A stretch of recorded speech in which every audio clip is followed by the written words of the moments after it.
नमस्कार साथियों, आप देख रहे हैं केशव सिंह वॉइस। जैसा कि आप देख पा रहे हैं कि आज 15 अगस्त है और प्रधानमंत्री नरेंद्र मोदी का लाल किले से भाषण हो गया होगा। जब मैं ये वीडियो रिकॉर्ड कर रहा हूं तो हो चुका होगा। मैंने तो उनकी भाषण को सुना भी नहीं है क्योंकि सुनने का कोई मतलब ही नहीं है।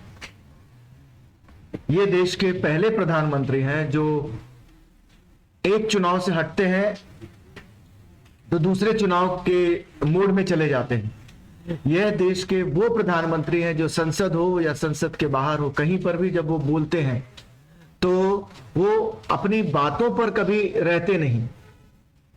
सत्यता कोसों दूर होती है। अभी हाल ही में इनके द्वारा दिया गया जो एक भाषण है जहां पर उन्होंने कहा था कि इंडिया घमंडिया, अपोजिशन को कोसना, ये जो सारी जो चीजें हैं, ये एक देश का प्रधानमंत्री 10 साल सत्ता में रहने के बाद अगर वो इस तरह की बातें अगर वो करता है, जो अपनी उपलब्धियों को नहीं बता पाता, तो ये भी अपने आप में एक सोचने का विषय है।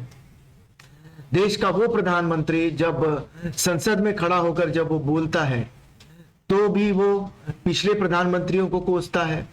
वो अपनी नाकामियों को छुपाने के लिए दूसरों की बातों को लेके आता है।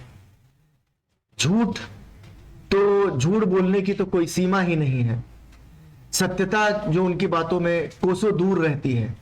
यह भी हमने देखा है कि किस तरह से अभी हाल ही में जो उन्होंने एम्स पर दिया और विदेशों में जाके बोला हर साल एक एम्स और एक आईआईएम खुलता है। यह भी अपने आप में एक देश का प्रधानमंत्री अगर इस तरह की बातें करता हो तो सोचने समझने वाली बात है कि फिर वो प्रधानमंत्री है या पार्टी का एक लीडर है या क्या है। तो मैं उन्हें एक पार्टी का एक लीडर ही समझता हूं, क्योंकि अगर वो देश के प्रधानमंत्री के तौर पर अगर वो बोलते तो शायद वो झूठ ना बोल पाते, गलत ना बोल पाते, तथ्यों के साथ में खिलवाड़ ना करते। लेकिन वो तथ्यों के साथ में भी खिलवाड़ करते हैं कि किस तरह से उन्होंने कहा कि दरभंगा में एम्स बन गया जबकि वहां पर अभी तक कोई एम्स है ही नहीं।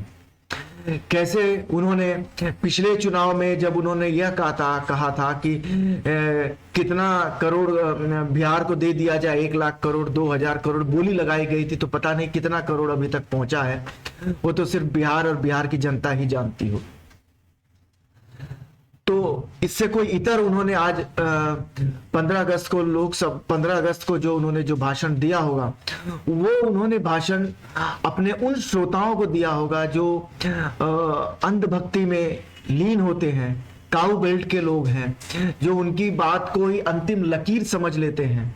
उसी को वो सोचकर, उन्हीं को जहन में रखकर उन्होंने कुछ जो भी कुछ बोला होगा उन्हीं को रखकर बोला होगा, क्योंकि वो यह भी समझते हैं कि ये लोग ऐसे लोग हैं जो फैक्ट न चेक करेंगे न उसे मानेंगे, क्योंकि मैं जो बोलूंगा वही सही होगा, मैं जो बोलूंगा वही इतिहास होगा। तो जब आदमी को, इंसान को इतना जब कॉन्फिडेंस होता है, अपने आप पर विश्वास होता है, तो वो कुछ भी बोल सकता है।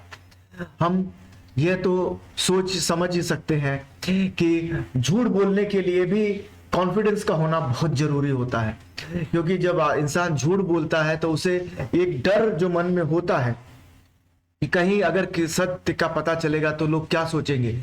इन्हें उस बात का भी फिक्र नहीं है, इस बात का भी डर नहीं है या सोच नहीं है कि सत्य का पता चलेगा तो क्या। उन्हें इससे कोई फर्क नहीं पड़ता कि सत्य का जब पता चलेगा तो चलेगा, अभी फिलहाल तो बोल के आप निकल जाइए, क्योंकि 90% जो इन्हें सुनने वाली जो जनता है वो इन्हीं की बातों को सुनती है। क्योंकि जब आप सच उनके सामने लेके जाके रखेंगे तो इसका उनके ऊपर कोई फर्क नहीं पड़ता, कोई उससे फायदा नहीं होने वाला है, क्योंकि वो उससे कोसों दूर रहते हैं। उन्हें सच जानने की भी जरूरत नहीं होती है, क्योंकि सच और अंतिम सच वही है जो नरेंद्र मोदी के श्रीमुख से निकला हो। तो आज जो उन्होंने जो कुछ भी लच्छेदार, घुमावदार, जुमलेदार, क्योंकि आज चुनावी वर्ष में हम चले गए हैं लोकसभा के, और लोकसभा चुनाव के पहले का ये आखिरी उनका ये भाषण होगा लोकसभा चुनाव का। तो किस तरह से उन्होंने क्या बोला होगा ये हम सभी को भली भांति हम उससे परिचित हैं। कि उन्होंने क्या कहा होगा, क्योंकि 15 अगस्त और 26 जनवरी 15 अगस्त के दिन देश यह सुनना चाहता है कि भारत ने क्या प्रगति की है पिछले सालों में, हमारी योजनाएं क्या हैं, हमारी योजनाएं क्या हैं उन देशों के लिए जो हमारे पड़ोसी मुल्क हैं, हम उनके लिए क्या कर रहे हैं या उनके ऊपर हमारे क्या विचार हैं, वो हमें जानना जरूरी होता है। लेकिन इस देश में इससे इतर हटके भारत और पाकिस्तान, उनसे संबंध क्या है, हम कैसे क्या कर रहे हैं, हम अपने आप को कैसे मजबूत कर रहे हैं, वो देश को जानने की जरूरत नहीं है। चीन से लाल आंखें दिखाना, लाल आंखें करके बात करना, बाद में व्यापार भी उन्हीं के साथ करना। हमने यह भी देखा है कि किस तरह से विगत के दिनों में चीन के साथ में हमारी फिर से व्यापारिक सरगर्मियां फिर से बढ़ी हैं।